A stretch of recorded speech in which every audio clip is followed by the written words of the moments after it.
대전, 세종, 충남 현안과 이슈를 진단하는 5시엔 대세남. 안녕하십니까. 5시엔 대세남 박명원입니다. 주민조례 청구제 잘 알고 계십니까? 주민조례 청구제는 지역에 필요한 조례를 주민이 직접 지역의회에 제정이나 개정, 폐지를 청구, 즉 그렇게 하라고 요구할 수 있는 제도인데요. 이 제도가 도입된 이유는 주민들이 스스로 권익을 증진하고 지방자치 활성화와 주민참여 민주주의 보장을 위해서였습니다. 지난 1999년도에 도입됐으니 벌써 24년이 됐는데요. 그렇다면 그동안 얼마나 많은 조례가 이 주민조례 청구제를 통해 발의됐을까요? 대전 지역의 경우 주민 발의로 상정된 안건은 단 6건에 불과합니다. 24년 동안 말입니다. 어떤 안건들이 상정됐는지 자세히 살펴보면 2015년 유성구 민간 원자력 시설 환경 안전 감시기구 설치 및 운영 조례, 2021년 4월 대전광역시 노동자 권리 보호 및 증진을 위한 조례와 6월에 대전광역시 노동인권 보호 및 증진을 위한 기본조례 폐지 청구안이 있고요.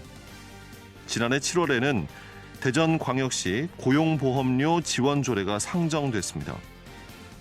또한 저희 방송을 통해서도 소개해드렸던 대덕구 공동주택 경비원 인권 증진에 관한 조례 개정이 이루어졌습니다.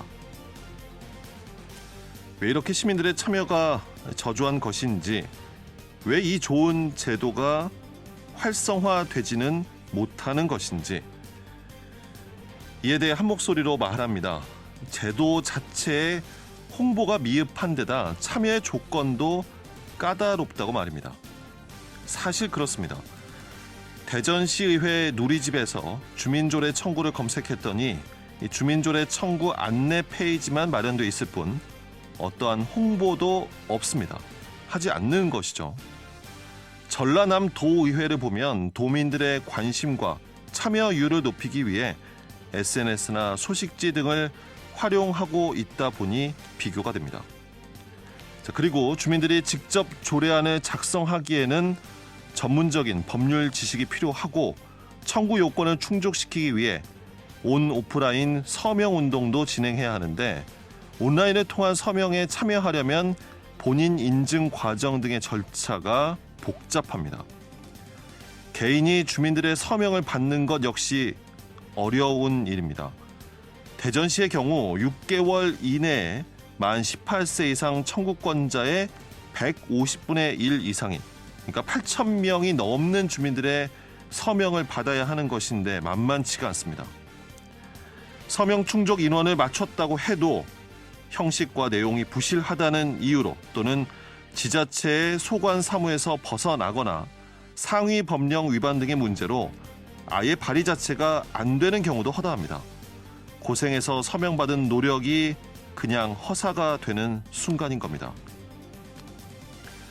그래서 문득 생각이 듭니다. 이 주민조례 청구제를 통해 주민의 참여를 보장하고 유도하는 것이 아니라 아예 하지 말라고 두터운 장벽을 세우고 있는 것은 아닌지. 주민이 없는 지방자치 제도는 무용지물입니다.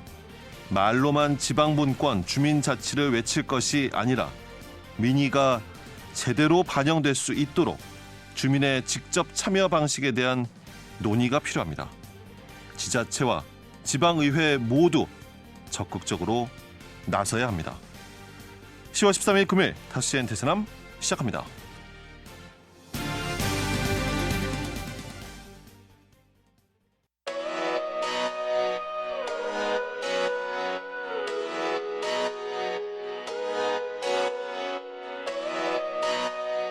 다섯 시엔 대세남은 여러분의 참여와 제보로 이루어집니다. 단문 50원, 장문 100원의 유료 문자 샵 2309번, KBS 대세남 유튜브 채널과 페이스북, 카카오톡 채널 5시엔 대세남으로 참여와 제보하실 수 있습니다. 선정되신 분께는 모바일 상품권 보내드립니다. 여러분의 뜨거운 관심과 제보 기다리겠습니다. 5시엔 대세남 오늘 방송은 사전 제작된 녹음 방송입니다. 청취자 여러분께 양해 말씀드리면서 키워드로 보는 뉴스 브리핑 먼저 만납니다. 팟캐스트 하는 것입니다. 정진호 PD 함께 하겠습니다. 정 PD 어서 오십시오. 네, 안녕하십니까. 정진호입니다. 자, 오늘 첫 번째 키워드부터 알아볼까요? 네, 오늘 첫 번째 키워드는 왜 이제 와서 딴소리입니까? 입니다. 대체 누가 그런다고 합니까? 네, 현재 21대 국회 마지막 국정감사가 진행되고 있죠. 예. 윤석열 정부의 올 한 해 그 국정에 대해서 이 국민을 대리해서 국회의원들이 좀 날선 질문과 문제 지적을 쏟아내고 있는데요. 그런데 국감 첫날인 지난 화요일에요. 그 여당 일각에서 대전에 있는 한국항공우주연구원과 한국천문연구원의 그 위상을 흔드는 발언이 나와서 좀 논란이 되고 있습니다. 국정감사장에서 대체 어떤 발언이 나왔길래 그렇게 논란이 되고 있습니까? 네, 그 윤석열 대통령 공약 가운데 하나인 우주항공청 개청을 위한 그 입법 과정에서요, 우주항공청이 관련 연구 개발을 직접 수행해야 한다 이런 주장이 나오면서 좀 논란이 시작됐거든요. 예. 이 당시 상황을 좀 보면은 국회 과학기술정보통신위원회 그 방송통신위원회에 대한 그 국정감사 현장에서요. 경남 사천 남해 하동 선거구에 무소속 하영재 의원이 우주항공청이 직접 연구 개발을 맡아야 이 파이가 커진다면서 이날 전체 회의에서 이 우주항공청법 통과시키자 이렇게 지금 제안을 했고요. 여기에 여당 의원들이 그 지원 사격을 하면서 논란이 좀 배가 됐습니다. 하영재 의원, 이 국민의힘 소속이었다가 탈당을 했고 무소속이 된 인물인데 최근 저희 방송에서 자꾸 언급이 되는군요. 네, 이분은 그 공직선거법 위반으로요 벌금 80만 원형을 받았었는데 이게 100만 원 이하라서 국회의원직 유지하고 있습니다. 하지만 정치자금법 부정청탁 및 금품 등 그 수수의 금지에 관한 법률 위반 혐의로요 국회에서 체포동의안이 가결되기도 했었고요. 예. 법원에서 이제 구속영장 기각되긴 했지만은 현재 이제 불구속 상태로 재판받고 있는 그런 인물이기도 합니다. 그 이런 일로 인해서 그 하영재 의원은 당에 부담 주는 걸 원치 않는다면서 국민의힘을 탈당해 현재는 무소속입니다만은 그 여권 성향이라고 볼 수 있습니다. 예. 이 하 의원의 이런 발언이 있자요. 그 해당 상임위 국민의힘 간사인 박성중 의원도 좀 거들고 나섰거든요. 박 의원은 연구개발하는 부처에서 연구개발을 하지 말라는 거 이게 말이 되냐 이러면서요. 여기에 반대하는 야당이 항공우주연구원이나 천문연구원에 이 밥그릇 챙겨주기 위한 거 아니냐 뭐 이렇게 발언을 했었고요. 그러자 역시 국민의힘 소속 윤두현 의원도 연구 기능 없으면은 우주항공청 그냥 단순 사무국 행정부처가 돼버리는 거 아니냐. 연구 업무 수행해야 한다. 이렇게도 주장하기도 했습니다. 예, 큰 논란이 되겠군요. 그러니까 여권 의원들의 주장대로라면 대덕 연구개발 특구에 있는 항우연과 천문연의 존재 자체를 부정하겠다라는 것 아닙니까? 누리호와 다누리 성공으로 온 국민의 이제 축하와 기대를 한 몸에 받고 있는 정말 대한민국 우주분의 핵심인 두 연구기관이 이렇게나 부정이 되는 현실 참 답답하군요. 네, 맞습니다. 그래서 이 상임위 그 안건조정위원장을 맡고 있는 더불어민주당 소속 그 조승래 의원도 크게 반발을 했거든요. 조 의원은 과학기술정보통신부 장관하고 이 국민의힘 간사인 박성준 의원이 그 우주항공청에서 연구기능 빼기로 한 거 이거 이미 합의했는데 왜 이제 와서 딴소리를 하냐면서요. 우주항공청 문제로 항우연과 천문연의 기득권을 이야기하는 그런 인신공격성 발언까지 나오는 거 이거 정말 안타깝다 이렇게 좀 강하게 비판하기도 했습니다. 예. 그러니까요. 이 가뜩이나 연구개발 예산 삭감으로 과학기술계가 정말 뒤숭숭한데 정치권에서 이미 합의한 사항을 가지고도 뭐 기득권 지키기 아니냐 왜곡하고 폄훼를 하니 현장 연구자들로서는 더 답답하고 화가 날 것 같습니다. 네, 이게 좀 과연 누구를 위한 논쟁인지 참으로 이해하기가 어렵거든요. 왜 정치권이 모든 영역을 이렇게 좀 소모적인 정쟁의 장으로 몰고 가는지 참으로 답답하기만 합니다. 예. 두 번째 키워드 알아볼까요? 네, 두 번째 키워드는 아무리 강조해도 지나치지 않습니다.입니다. 어떤 내용입니까? 네, 행정안전부가 지난 2015년부터요 매년 12월에 이 전년 통계를 기준으로 교통사고와 화재, 범죄, 그리고 생활안전과 자살, 감염병 이렇게 6개 분야로 나눠서 전국 지자체의 지역 안전지수라는 것을 발표하고 있습니다. 네. 1등급에서 5등급까지 있고요. 그 1등급일수록 안전하다는 뜻이고 5등급일수록 이제 최하위 등급 안전하지 못하다 이런 의미로 보시면 됩니다. 네. 지난 2021년 기준으로 보면요. 우리 지역의 그 지역 안전 등급이 세종시가 1등급이었었고요. 이에 비해서 충남도는 3등급 그리고 대전시는 4등급으로 좋지 못한 평가를 받았습니다. 예. 그 등급상으로 봤을 때 세종시는 안전하다라는 평가를 받은 반면 대전시는 상당히 좋지 못한 평가를 받았군요. 네, 이 세부 사항을 좀 보면요. 세종시는 화재와 감염병, 자살, 범죄 이렇게 4개 분야에서 1등급을 받았고요. 이 반면 교통사고는 3등급, 생활안전은 4등급으로 좀 좋지 못한 평가를 받았습니다. 대전시는요. 생활안전 분야에서 2등급으로 좀 비교적 좋은 평가를 받았었는데 이 자살 분야에서는 최하위인 5등급을 받았고요. 또 이제 화재와 교통사고, 범죄 분야에도 이 4등급으로 좀 좋지 못한 평가 받았습니다. 그리고 감염병 분야에서는 3등급을 받았습니다. 예. 충남도는 교통과 생활안전 분야에서 4등급, 화재, 감염병, 범죄 분야에서는 각각 3등급을 받았습니다. 좋지 못한 평가를 받은 지자체는 부족한 부분을 잘 살펴서 안전 분야에 더욱 신경을 쓰면 되는 거 아니겠습니까? 네, 당연히 그래야겠죠. 뭐 사실 올해 들어서 여러 대형 참사가 좀 있지 않았습니까? 예. 특히 이제 이태원 참사라든지 오송 지하차도 참사 이거 좀 대표적인 안전사고 사례라고 볼 수 있는데요. 정부 그 세종청사에서 열렸던 행정안전부를 상대로 한 이 국회 행정안전위원회 국정감사에서도 이 안전 관련 그리고 참사 관련 지적이 나오기도 했었습니다. 예. 특히 이제 오송 지하차도 참사와 관련한 국회의원들의 질책이 좀 쏟아졌었거든요. 더불어민주당 소속 이모선 의원은요. 국무조정실이 감찰 결과를 발표하면서 이 공무원 34명 수사 의뢰했고 또 63명을 징계 의뢰했는데 이건 담당 공무원에 대한 꼬리 자르기라면서요. 이 정부 차원의 재난 원인 조사 필요하다. 뭐 이런 지적을 했었고요. 예. 국민의힘 소속 정우택 의원도 이 오송 참사는 부실한 임시 재방과 미호천 준설을 60년 동안 한 차례도 안 했기 때문이다. 뭐 이런 지적을 하기도 했습니다. 예.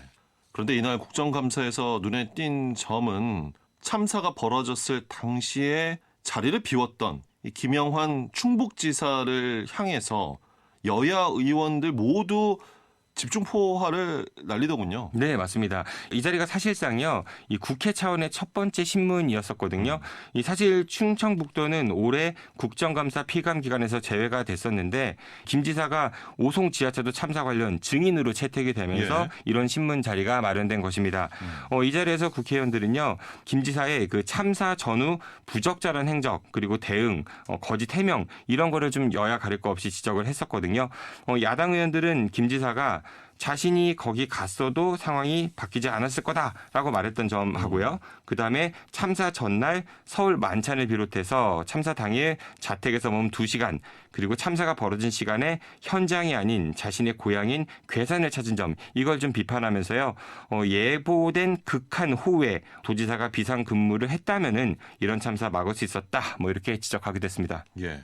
저도 그 녹화된 영상을 봤는데 무엇보다 김영환 충북도지사의 답변 태도에 대한 지적도 많이 나오더라고요. 네, 이 도지사의 단순 방문을 이 점검 회의로 둔갑했거나요, 아니면은 하지도 않았던 국지망 회의를 했다고 하는 등의 그런 거짓 해명 의혹에 대해서요, 김 지사가 실무자의 착오로 잘못 기재된 거다라고 이렇게 이제 약간 회피성 발언을 했죠. 그러니까 이제 여당 소속인 정우택 의원은 현장 일선 공무원에게만 책임을 묻는 행태 이거 바뀌어야 한다 이렇게 지적하기도 했고요. 예. 또 이제 김 지사가 주요 질문에 대해서 이거 검찰 조사 중이니까 지켜봐 달라 이렇게 계속 답변을 피하자 같은 당 소속인 국민의힘 의원들도 도지사 생각 있을 거 아니냐라면서 김 지사의 그 답변 태도를 비판하기도 했습니다. 예. 국감은 많은 국민들이 지켜보는 앞에서 정확한 정황과 사실 여부를 확인하고요. 책임을 따지고 후속 조치를 취하자라는 것인데 참 답답하게 보였습니다. 저는 사실 이게 뭐 수사 중이니까 지금 자세히 말씀드릴 수 없다라고 얘기하는 거 아니 수사받는 과정에서도 솔직하게 이야기하고 국감에서도 솔직하게 이야기하면 별 문제가 되지 않을 텐데 왜 요즘 정치인들이 이런 식으로 그 답변을 회피하는지 참 이야기가 쉽지 않은데요. 예. 아무튼 뭐 안전은 아무리 강조해도 지나치지 않습니다. 조금만 소홀해도 이렇게 큰 참사로 이어질 수 있으니까요. 특히 대전은 이 안전하지 못하다는 진단을 받은 만큼 이 안전 환경을 구축하는데 행정력을 좀 더 집중해야 할 것 같습니다. 예, 여기까지 듣겠습니다. 키워드로 보는 뉴스 브리핑 지금까지 팟캐스트 하는 것입니다. 정진호 PD였습니다. 수고하셨습니다. 고맙습니다.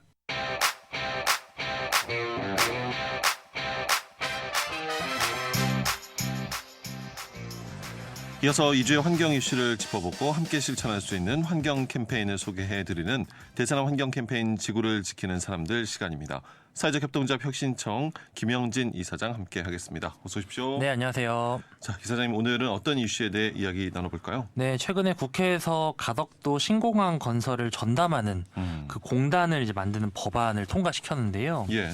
신공항을 이제 만드는 거는 결정이 되어 있는 상황이고 그 공항을 만들 때 이제 만들 주체가 있어야 되는 거잖아요. 그래서 그 만드는 주체인 관련 공단을 이제 만드는 법안이 이제 통과가 되었습니다. 그런데 이제 이 법안 통과 과정도 그렇고 이제 사실은 가덕도 신공항이 너무 무리하게 추진된 측면들이 있어가지고 관련된 이면의 얘기들을 오늘 좀 다뤄보면 좋을 것 같습니다. 예. 가덕도 이 신공항 건설을 전담할 공단을 만드는 법안이 이제 통과가 됐다는 것이면 네. 앞으로는 어떻게 추진이 되는 겁니까? 일단 법안이 그러니까 국회 본회의를 통과하면은 6개월 후부터 이제 적용이 되는 거거든요.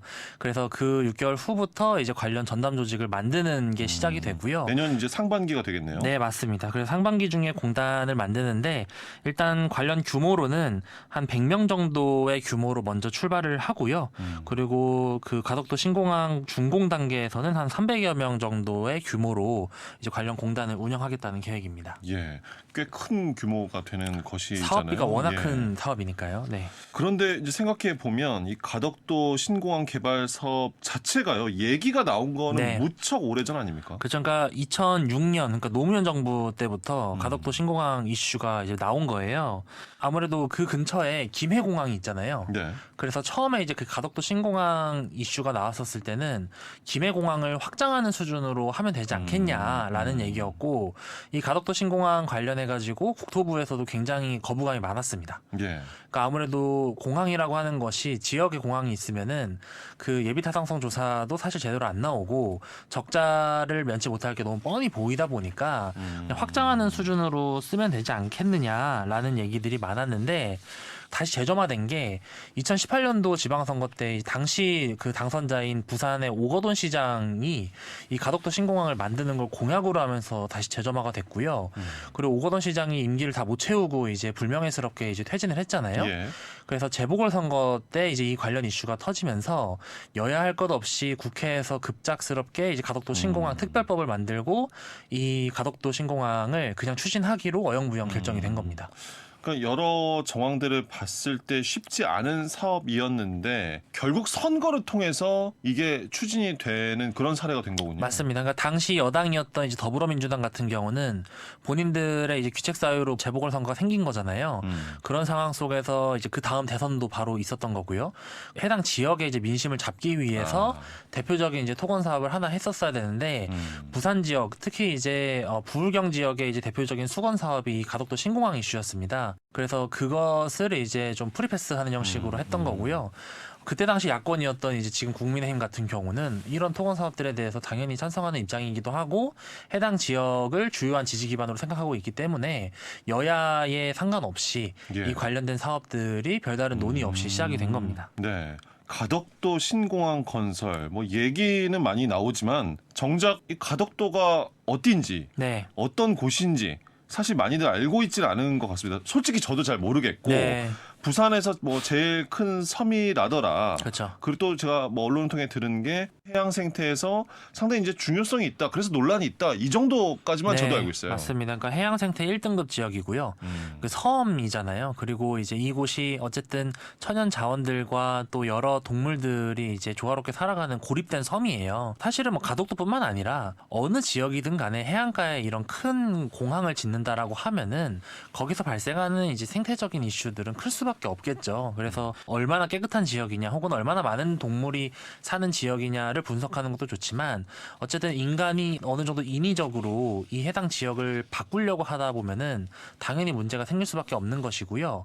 그리고 이 가덕도라고 하는 곳이 많은 분들이 좀 생각해 보시면 좋은데 섬이 웬만한 크기가 아닌 이상은 그런 거대한 공항을 지을 수가 없거든요. 그래서 그렇죠. 네, 예. 섬이잖아요. 그러다 보니까 이제 처음에 이 가덕도 신공항을 만들 때 매립 형식으로 이제 만들려고 했습니다. 그 섬 인근의 그 바다 수심들을 이제 다 메워가지고 거기 위에다 공항을 짓겠다는 거죠. 네. 그러면 당연히 생태계는 더 파괴될 수밖에 없는 거고 사실은 경제성도 안 나오는 거고 그리고 이제 그 지역이 태풍이 많이 지나가는 지역이에요. 사실은 이제 실제로 공항을 운영할 때 태풍 이슈도 많이 있거든요. 네. 그래서 국토부가 계속해서 가덕도 안 된다 말했었던 거예요. 원래는. 그래서 이제 김해에다가 이제 확장해서 하자고 계속 얘기했었던 건데 어찌됐든 여러 이유들로 이렇게 바뀐 거고 그리고 한 가지 더 말씀드리면은 아까 매립식으로 한다고 했었다가 이게 이제 계속 문제가 되니까 최근에는 육상과 이제 매립하는 지역을 어느 정도 걸쳐가지고 같이 짓자라는 얘기를 합니다. 그러니까 네네. 가덕도에 원래 있는 땅과 매립하는 땅을 합쳐가지고 공항을 짓자라는 얘기인데요. 근데 이런 식으로 지으면 또 어떤 문제가 생기냐면은 이 지반이 어쨌든 침식되거나 이제 조금씩 없어지잖아요. 근데 육지와 매립된 땅이 침식되거나 이렇게 하는 비율이 다릅니다. 그러니까 아무래도 매립하는 그러겠죠. 곳이 예. 더 약한 거죠. 네네. 근데 공항을 지어놓은 상태에서 이제 그 부지가 그런 식으로 이제 침식되게 버리면은 나중에 이제 이 안정성 문제가 또 생기거든요. 그래서 여러모로 사실은 좀 검토가 덜 됐기도 했고 위험성도 많은 사업인데 좀 2030년에 이제 부산 엑스포 유치라든지 혹은 여러 지역의 민심이라든지 이런 것들을 반영해서 너무 빠르게 너무 좀 급작스럽게 진행하고 있는 것 같아서 좀 안타까운 마음입니다. 그러니까요. 그러니까 지금 여러 전국의 지역에서 공항 건설들 추진을 하고 있는데 말씀해 주신 것처럼 이 가덕도 신공항 같은 경우에는 일사천리로 이렇게 진행이 되는 네. 모습이거든요. 원래대로라고 따지면은 개항 일자가 2035년 6월이었습니다. 그런데 지금 이제 2030년 부산 엑스포 유치를 해야 되기 때문에 2029년 12월까지 해보겠다는 거거든요. 그러니까 6년을 땡기는 겁니다, 지금. 야, 근데 실질적으로 너무도 이례적이네요. 그렇죠. 근데 실질적으로 이렇게 시기를 땡긴다는 건 어떤 얘기냐면은 그 공사 자체를 날림으로 할 수는 없어요, 사실은. 그래서 공사 기간은 거의 고정이 되어 있는 상수인 거고 문제는 그 관련된 승인 절차들을 다 생략하겠다는 겁니다. 삽뜨기 직전까지 그 과정들을 네. 빠르게 진행하는 것도 아니고 거의 삭제해버리는 수준이 될 것이다. 네, 예비 타당성 조사, 환경 영향 평가 관련된 것들을 다 간소화해서 처리하겠다는 것이고요. 그래서 이제 내년부터 사실상 거의 준공에 들어간다라고 보면 되는데 예. 어쨌든 이런 절차들을 다 무기력하게 이제 간소화시키는 것이 이 가덕도 신공항 관련 특별법이었던 거고 그 특별법을 뒷받침하는 게 아까 말씀드렸던 그 공단 관련된 승인 법안이었거든요. 근데 아까 제가 말씀을 못 드리긴 했는데 이 공단 설립을 승인하는 과정에서도 사실은 이런 이슈들이 논의가 돼야 됩니다. 이렇게 빠르게 공항을 짓게 되는 것이 과연 올바르고 또 기후위기 관련해서도 적절한 대안이 맞냐라는 논의를 해야 되는데 이번에 이제 그 표결한 숫자들을 좀 보면은요. 이 관련 법안에 찬성한 의원이 223명이었고요. 반대한 의원이 6명, 그리고 기권한 의원이 13명이었습니다. 제1야당인 더불어민주당과 여당인 국민의힘은 당연히 이제 당론으로 들고 와서 다 찬성을 한 거고요.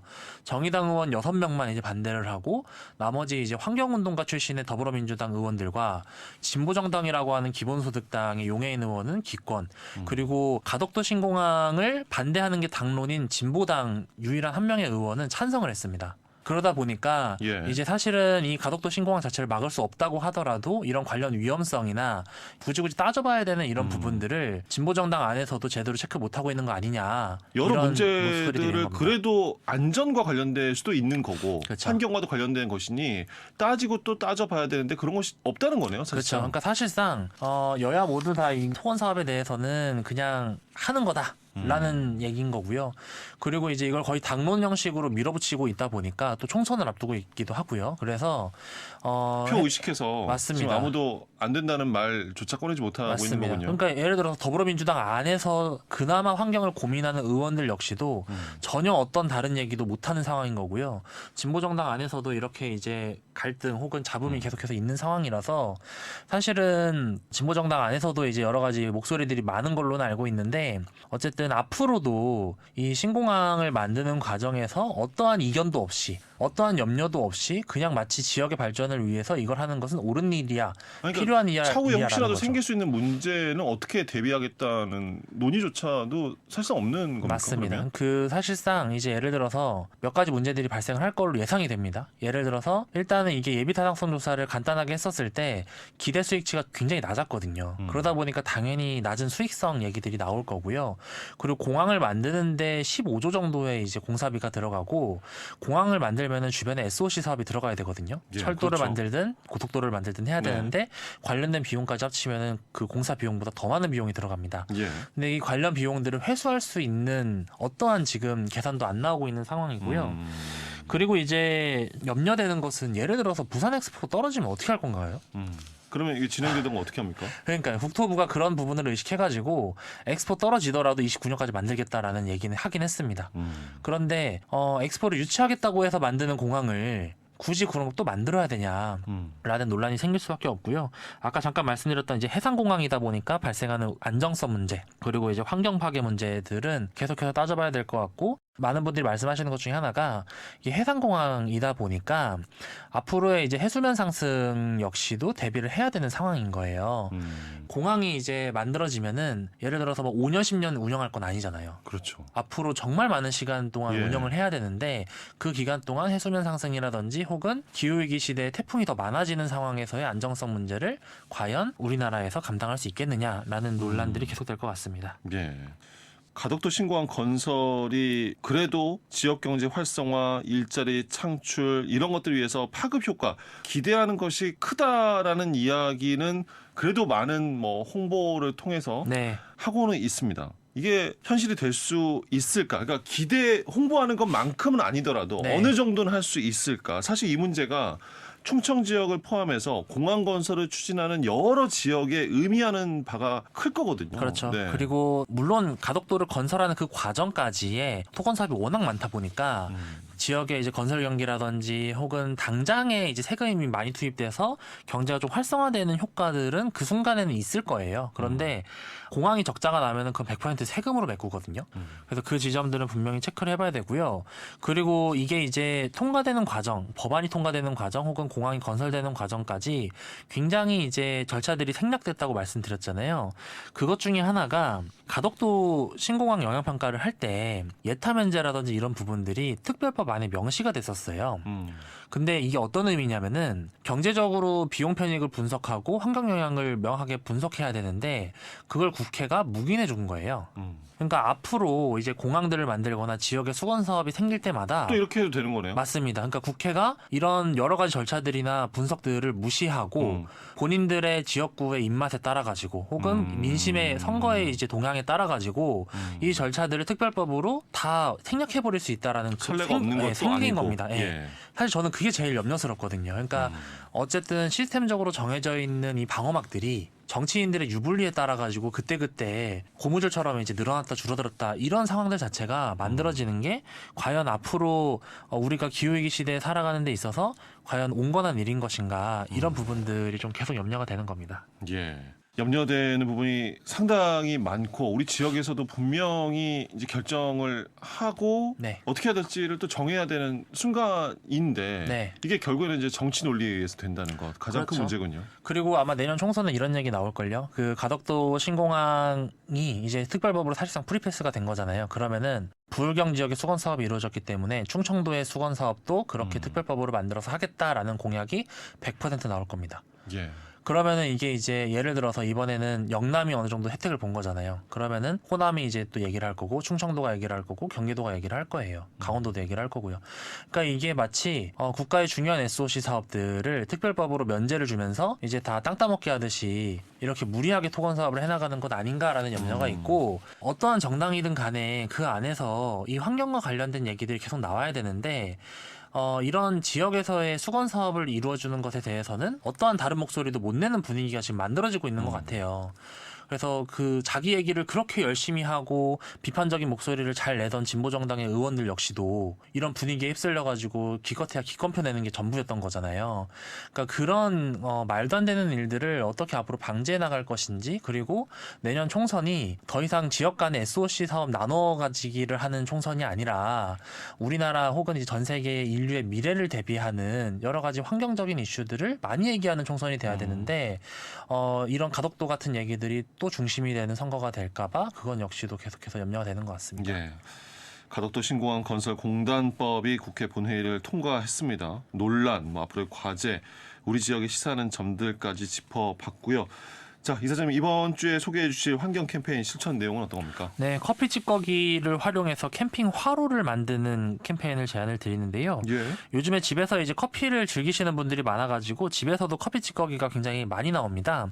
근데 이게 영양분이 되기도 하고 또 이제 연료가 되기도 하는데요. 집에 아마 전분가루 남는 것들이 좀 있을 거예요. 전분가루요? 네, 유통기한이 지난 것도 상관이 예. 없고요.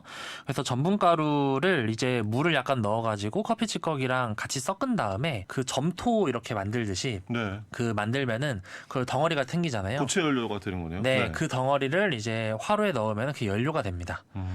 그래서 캠핑 즐기시는 분들은 커피 찌꺼기를 그렇게 활용해 보시는 것도 좋고요. 근데 저도 이제 캠핑 때문은 아니고 업사이클링 과정에서 몇 번 만들어 봤는데 물을 너무 많이 넣으면은 말리는 과정에서 또 곰팡이가 생겨요.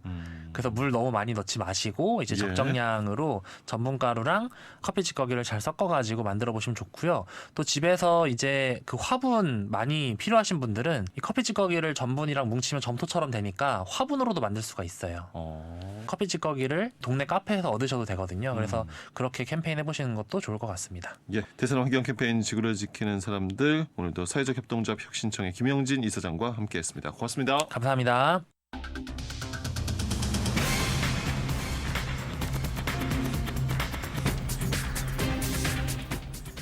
다섯 시엔 지역의 이슈와 현안을 진단합니다. 5시엔 대전, 세종, 충남 지역민의 목소리를 듣습니다. 5시엔 시사라디오, 5시엔 대세남이 있습니다.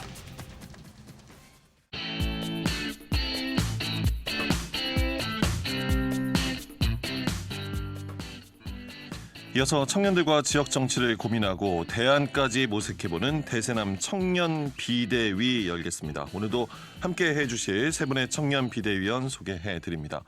자, 지역의 청년 사업가 주식회사 뻔뻔한 컴퍼니 박철상 대표 자리해 주셨고요. 지난 시간에 이어서 오늘 두 번째 시간입니다. 신하영 세종시 청년정책특별보좌관, 또 백종훈 손수레농장 대표 세 분과 함께 하겠습니다. 어서 오십시오. 안녕하세요. 안녕하세요. 격주 코너인데 명절 연휴가 이제 중간에 있다 보니까 이제 한 달 만에 뵙게 되는데 잘들 지내셨는지, 무엇보다 신하영 보좌관과 백종훈 대표 두 분은 첫 방송이 나가고 뭐 가족이나 지인들, 주변 분들 반응을 좀 들으셨지 않을까, 어떤 반응 받으셨을까 궁금하거든요. 주변에 비평가가 많은가 봐요. 칭찬보다는 여러 가지 뭐 긴장을 많이 해서 자연스럽지 않고 너답지 않다 이런 다양한. 더 잘 하길 바라는 마음으로 하셨을 텐데. 아이 그럼요. 네. 저는 아무래도 농림부 사업도 하고 또 제가 농림부 장관상 받았는데 네. 어떻게 농림부 해체를 논하냐 이런 소리도 좀 들었고, 그래서 제 스스로는 농업인들은 라디오를 참 많이 듣거든요. 근데 어쩌다 보니까 채널을 KBS로 듣게 되는 이런 또 애착도 또 생기고. 아, 예. 알겠습니다. 자, 오늘도 세 분 지역 청년들과 지역 정치를 위해, 또 발전적인 정치를 위해 논의를 이어가 보겠고요. 오늘은 녹음 방송입니다. 방송 시점에는 관련 상황이 달라질 수 있다는 점 청취자 여러분께 다시 한번 양해 말씀 드립니다. 오늘 이야기 나눠볼 주제, 가짜 뉴스입니다. 정보가 넘치는 세상, 따라가기조차 버거운 세상에 우리가 살고 있습니다. 하루하루 쏟아지는 뉴스의 양이 엄청나고, 언제부턴가 진짜 뉴스와 가짜 뉴스를 구분해야 하는 그런 세상이 되기도 했습니다. 먼저 가짜 뉴스, 세 분도 접해 보셨겠죠? 그 너튜브를 통해서 보면 요즘 허위된 내용을 이 사람들의 관심을 끌기 위해서 그런 내용으로 컨텐츠를 제작해서 올리는 채널이 굉장히 많아진 것 같습니다. 과연 우리가 어떤 기준으로 가짜 뉴스를 봐야 될까라고 했을 때는 사실 저도 이 가짜 뉴스에 대한 명확하게 기준을 성립하기는 좀 어려운 것 같습니다. 왜냐하면 결국에는 그런 내용들도 다 조사와 그다음에 뭐 인터뷰나 이런 것들을 기반으로 해서 만들어진 기사인데 과연 우리가 그거를 잘못된 시각으로 바라보고 있다라고 단정 지을 수 있는지에 대한 사실 의문이 있고요. 애매모호한 그런 부분들이 좀 많지 않나 싶습니다. 어떠세요? 신하영 부장관은 가짜 뉴스를 접하십니까? 어제 밤에도 접했던 것 같고요. 이 기준을 논하기는 사실 굉장히 어려운 영역의 것이라고 저는 생각되는데 일부만 진실이고 다른 부분은 이제 다 허위 과장이나 카더라일 때 정치적 공작, 뭐 특정 기업의 특혜, 언론사의 매출 강화라는 또 다른 의도들이 숨어 있거든요. 뉴스라는 것은 사실에 기반한 정보 전달이 기본입자 그게 전부여야 된다고 생각을 합니다. 구분하기가 참 어려운 것 같아요. 그러니까 저뿐만 아니라 우리나라 국민들도 전 세계적으로 지금 가짜 뉴스 때문에 골머리를 썩고 있잖아요.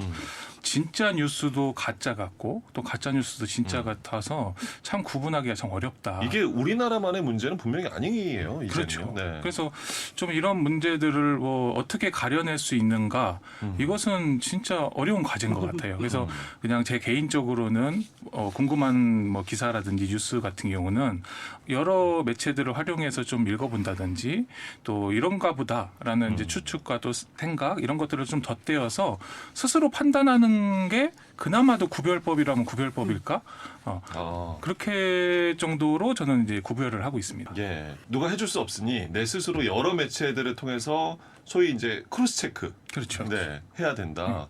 똑같은 내용을 SNS나 아니면은 포털이나 검색을 해도 언론사마다 그 뉘앙스 자체가 너무 다르더라고요.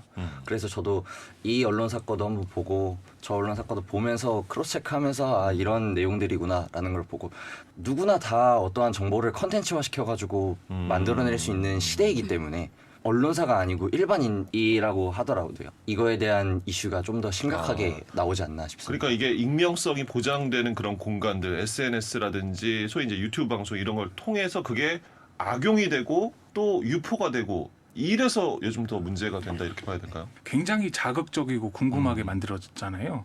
그래서 사람들이 오히려 더 관심을 갖게 되고 조금 더 거기에 상상을 더 덧대는 그러다 보니까 우리 누구나에게 입방아에 오르는 그런 뉴스로 이제 접해서 아마 더 그러지 않을까 싶습니다. 예. 지난 10일부터 시작된 21대 국회 마지막 국정감사에서도 가짜 뉴스로 뜨겁습니다. 정부에서는 범정부적인 이 가짜 뉴스와의 전쟁을 하겠다라고 선언한 상태에서 여당은 가짜 뉴스의 심각성을 강조하면서 대책 마련을 촉구하고 있고 야당은 가짜 뉴스 조치의 기준과 근거를 따져 묻고 있고요. 뭐 여러 얘기들 나오고 있는데 가짜 뉴스와 국감에서 다뤄지고 있는 가짜 뉴스들 세 분은 어떻게 보고 계실지.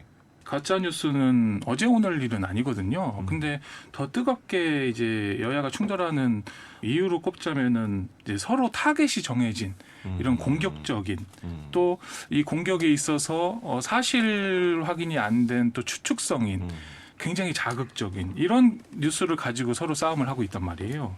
그래서 그런 것들이 많이 충돌되고 있는데 좀 전문가가 아니고 젊은 사람들이 봤을 때는 그냥 서로 비난만 하는 것처럼 보여요. 자기들끼리 싸우는 걸로밖에 안 보이지. 진짜 가짜 뉴스를 우리가 파악하기 위한 기준을 만들고 법적인 근거를 만들고 우리가 어떻게 대응하자 그런 싸움으로는 전혀 대표는 보이지 않는다는 전혀 거군요. 보이지 않고요. 그냥 공격과 방어로밖에 안 보입니다. 그래서 그러고 나서는 국감장 이후에는 또 서로 언론 인터뷰들 하잖아요. 예. 국민들한테 떼쓰는 것 같아요. 엄마, 얘가 이렇게 잘못했어. 아니야, 제가 그렇게 잘못했어. 서로 막 이르기에 바빠요. 어떻게 보면 우리 지지자들을 향해서만 그렇게 메시지를 던지는 거잖아요. 그래서 국민 여러분, 이 사람이 이런 잘못을 저질렀습니다. 아, 저 사람은 저런 거짓말을 하고 있습니다. 이렇게 하면서 내 얘기 좀 들어보세요. 저 사람이 저런 거예요. 우리 뭐 동네에도 그런 분들이 계시잖아요. 그런 것처럼 서로의 이런 약점과 이런 것들을 심지어 사실이 확인되지 않은 것들을 가지고 우리 국민들한테 그냥 뜬 소문들 보내는 것 같이 이런 것들이 참 안타까워요. 그리고 국정감사라는 게 서로 공격하라고 한 것이 아니고 국정 운영에 대한 얘기에 대한 감사가 좀 이루어지고 좀 더 발전적인 이야기들을 앞으로 좀 끄집어내야 하는데 그런 얘기 하나 없이 그냥 개인의 이런 가십 이야기들만 하니까 전혀 와닿지 않는 이야기입니다.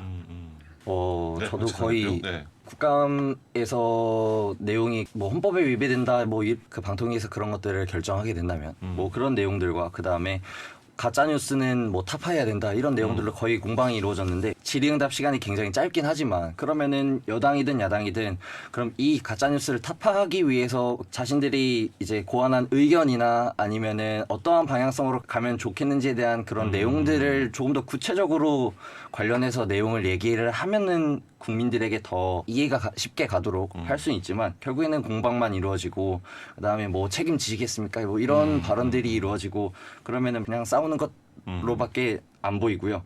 결국에는 사실 이 가짜 뉴스를 규제하기 위한 이 단계 가장 첫 번째로 해결돼야 되는 거는 저희의 첫 번째 질문이었던 이 가짜 뉴스에 대한 기준을 어떻게 정할 것인지에 대한 내용도 있었어야 되는데 그런 부분이 좀 아쉬웠습니다. 지금 가짜뉴스 근절 추진 방안에 대한 여야 공방은 현 시점에선 좀 필요한 공방이다라고는 생각이 돼요. 지난 문재인 정부가 21년 언론중재법 개정안을 먼저 실시하려고 했어요. 근데 그때 유엔에서 그 개정안이 표현의 자유 침해 가능성을 놓고 자유민주주의 국가로서 다른 국가에도 어떤 영향을 미칠 수 있기 때문에 굉장히 세밀한 검토가 다시 필요하다라고 서한을 보내오게 되면서 국내 반발과 더불어서 중단이 되었거든요. 그렇죠. 지난 정부에서도 분명히 이제 가짜뉴스에 대해서 정부적으로 어떻게 대응을 해야 된다 이런 좀 있었다가 맞아요. 그게 되지는 않았던 거죠 결국은. 네, 맞아요. 그러니까 언론중재법은 관련된 언론의 모든 법안은 민주주의 국가로서 굉장히 민감하면서 중대한 사안이에요. 진짜 어려운 일이기 때문에 여야의 입장이 다르겠지만 그 다각도에서 문제를 지적하고 검토하는 것들을 들어서 수용해서 어떤 위원회가 생긴다면 그것을 방어적으로 다 답안을 찾아야지만은 국제사회에서도 아 저것이 방법일 수 있겠다라고 좀 인정받을 수 있기 때문에 저는 지금에선 좀 필요한 공방이다. 법안을 놓고 공방을 하면 저는 감사하고 그나마 바람직하다고 생각을 하는데 네. 이때까지 저희가 이 공방에 지친 건 진짜 가짜 뉴스를 놓고 사실 또 모르는 팩트를 갖고 여야가 지금 공방을 계속 해오고 있기 때문에 거기에 그렇죠. 그러니까 사례를 가지고 네. 그 다음 단계로 가면 우리가 팩트 체크하는 것이 확인하는 것이 의미가 있다라고 하지만 서로 네가 낸 소문 진짜냐 아니냐 그것만 하다가 사실 이 시간이 다 끝나버리는 것 그게 이제 안타까운 거 아니겠습니까? 네, 절대 이게 당리당락에 의해서 어떻게 보면 감정적이거나 급하게 진행되어야 될 문제는 아니고 좀 세밀하게 접근을 했으면 좋겠다라는 생각입니다. 신한영 부장관이 말씀을 이제 꺼내셨는데 지난 정부에서도 시도가 있었습니다. 그러니까 네. 결국에는 하지만 과잉 규제 뭐 우려나 국제사회에서 이제 보는 것들도 있다 보니까 논의가 중단이 됐는데 가짜 뉴스에 대한 정의나 기준도 사실 어려운 것인데 정치적, 사회적으로 이거 어떻게 대응을 하고 어느 정도로 이게 필요한 것인지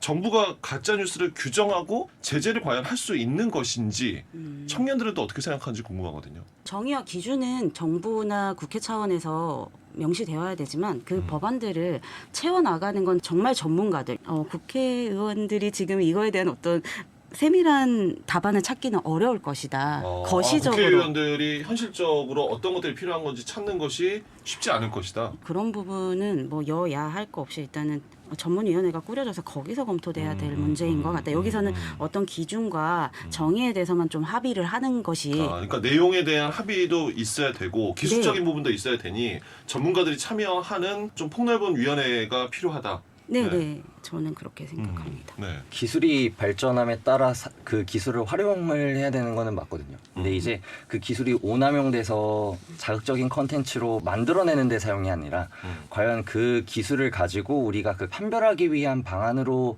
기술을 활용해서 그 만들어진다고 하면 그래도 지금보다는 많이 현저히 줄어들 거라고 생각을 하고요.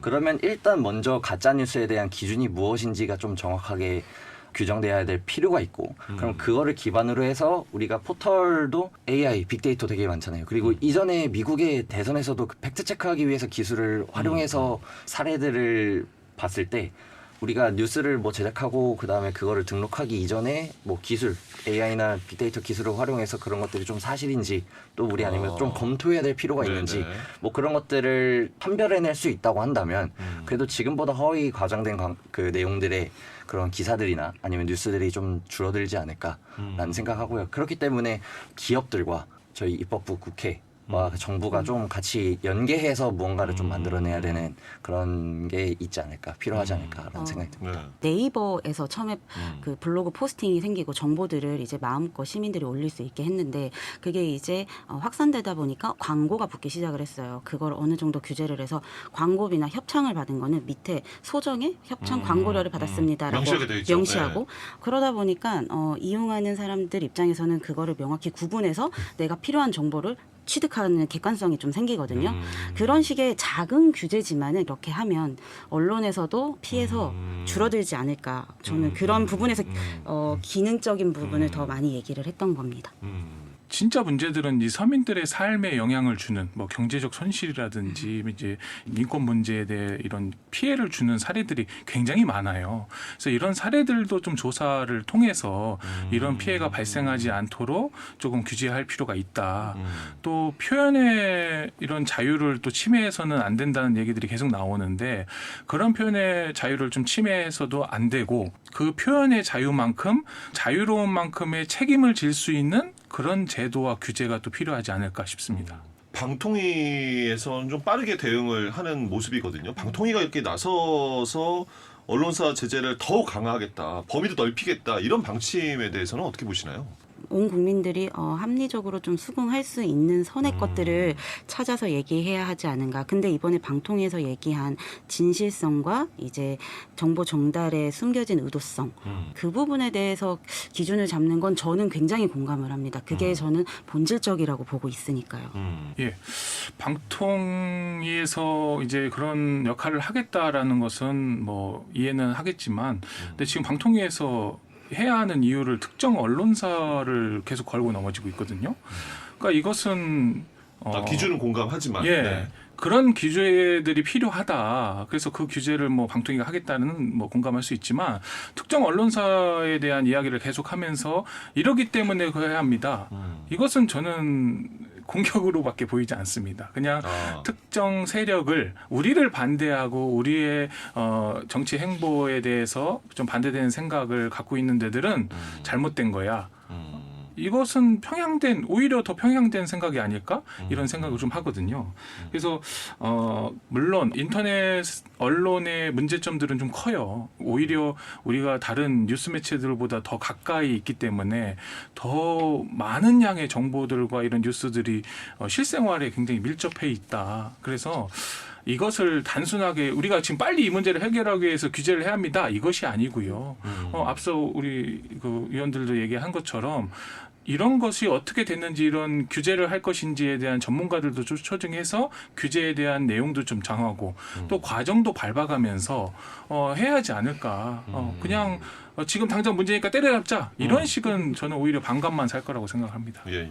결국에는 어떠한 특정 기관이 그걸 책임을 지고 가짜뉴스를 타파하기 위해서 그런 규제를 만들겠다라고 하는 거는 찬성하지만 방통위에서 말했던 의도성과 진실성 방통위에서도 그걸 좀 지켜주셨으면 하는 바람입니다. 사실 이 가짜뉴스 규제를 해야 되겠다는 게 실제로 가짜뉴스를 타파하기 위해서이기도 하지만 어찌 보면 반대되는 시각에서 보면은 탄압을 하기 위해서라고 생각을 할 수도 있는 지금 현재 방향성 그 흐름으로 좀 가고 있다고 개인적으로는 생각하고 있습니다. 정보와 같은 목소리를 내지 않는 뭐 언론에 대해서 어느 정도 뭐 의도가 되어 있다 이렇게 좀 보이는 겁니까? 그러면 국민의 입장에서는 그렇게 예. 충분히 보일 수 있다고 개인적으로는 생각하고요. 물론 그런 의도가 아니겠지만 그렇기 때문에 진실성을 가지고 그 가짜 뉴스를 타파하겠다고 한다면 적극적으로 방통위가 진실되다, 의도성이 없다라는 거를 보여줘야 되는 거군요. 결국에는. 네. 세 분이 이제 같이 얘기해 주신 것처럼 참 시급한 문제지만 그렇다고 해서 빨리 대응하고 빨리 공격하고 이거 타파해야 된다 이렇게 나설 문제는 아니라고 생각이 되거든요. 가짜뉴스를 그렇다면 어떻게 좀 대응했으면 좋겠다.